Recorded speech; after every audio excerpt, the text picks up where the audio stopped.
Egun on deizula Jainkoak adiskide. Jainkoaz galdezka.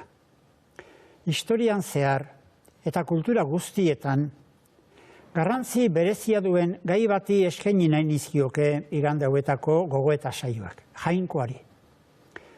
Hor gaitezen gure gurasoen, gure aitonamonen bizipen erlijioso sakonaz, eta horrek eragindako ohiturez. Jainkoari zioten begirune handiaz ohartzeko. Jainkoaz galdera sakonak sortzen zaizkio gizakiari. Ta askotan ez du aurkitzen ase dezakeen erantzunik. Gogoan izanen dituzu duela urte asko, Xabier Letezenaren abestiko bertso hauek. Eren egun goizetik maitea zen hila. Kalere irten nintzen, Jainkoaren bila. Nerekin aurrez aurre esplika zedila, behingoz utzi zezala, zeruko isila. Zutaz maite, egina dut galde. Bakardade handi bat neukan bihotzean, negar egiten nuen zutaz oroitzean. Galdera egin nuen etxipen hotzean. Gizonok noragoaz mundutik hiltzean. Orduak pasa ziren, ezer ez nuen entzun. Nik ez dakit maitea konprenditzen duzun. Arratsaren ilunak eguna bilduzun. Jainkoak inondikan ez zidan erantzun.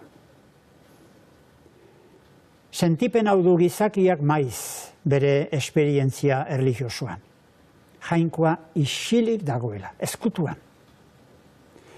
Gaur egun ezin dugu ukatu gerota begiramen txikiagoa diogula Jainkoari, batzez ere mendebaldeko zibilizazioan. Gero eta eragin txikiagoa duela erlijioak herritarren bizitzan.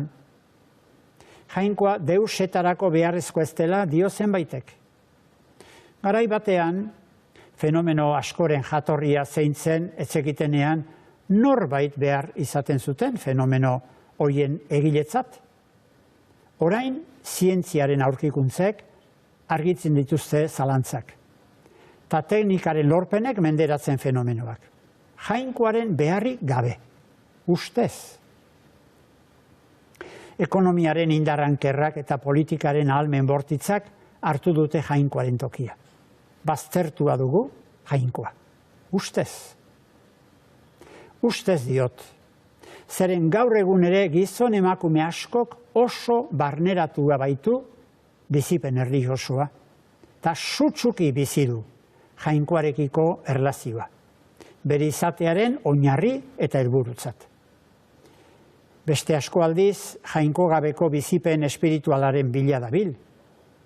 Meditazio eta esperientzia bereziak medio. Baina hontan ere ikus daiteke, gizakiak materia hutsa ez den beste dimentsio bat irrikatzen duela. Jainkoaren beharra edota gutxienez dimentsio espiritualaren beharra gizakiari nondi datorkion azaldu dezaigula eskatu nahi diot gai hauetan irakasle den lagun bati. Pedro Luis Uranga Zumaiarrari. Gipuzkoan Bilabonoko parrokoa da eta Gasteizko fakultatean irakasle. Eskerrik asko, Pedro, gurekin izateagatik. Azaldu mesedez, gure ikusentzulei, nondi sortzen zaion gizakiari irrika erlijioso hori. Zer dela eta dabil Jainkoaren bila? Gizakiak berezkoa du. Espiritu bizitzaren bilaketa askotan esaten dugu galdera sakonei lotuta daula. Zer dela eta edo gaudela gu hemen, zer dela eta unibertsoa bera.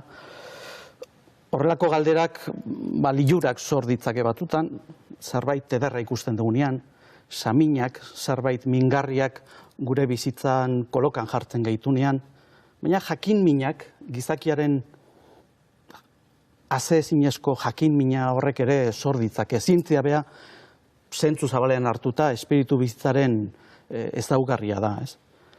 Baina Jainkoaren bila jartzen gaituen egarri espirituala ez zaigu beti galdera bezala sortzen.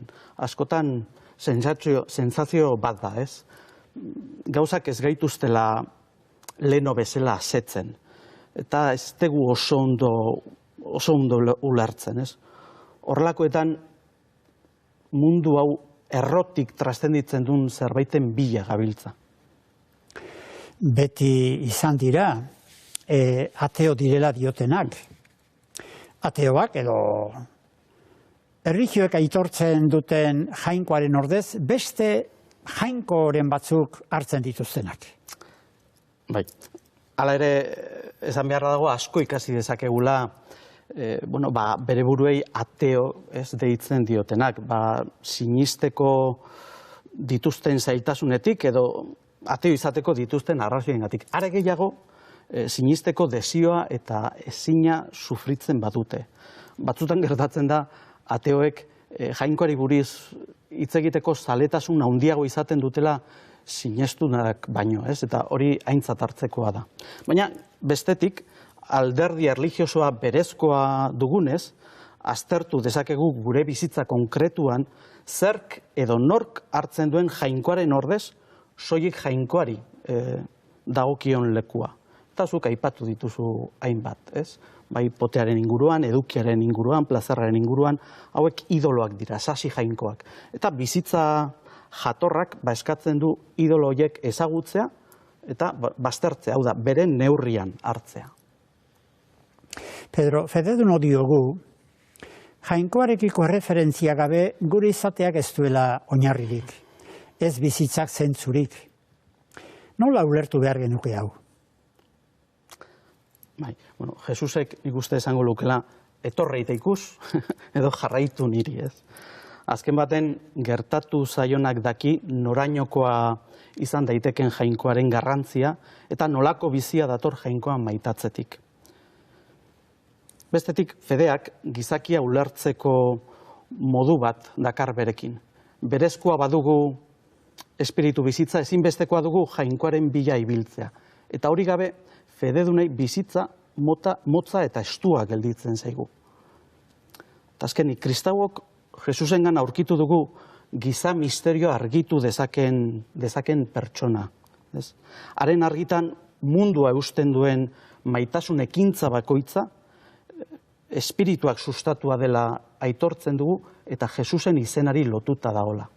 Azken baten jainkoa maitasuna delako. Eta maitasunik ez badut, ez naiz ezar.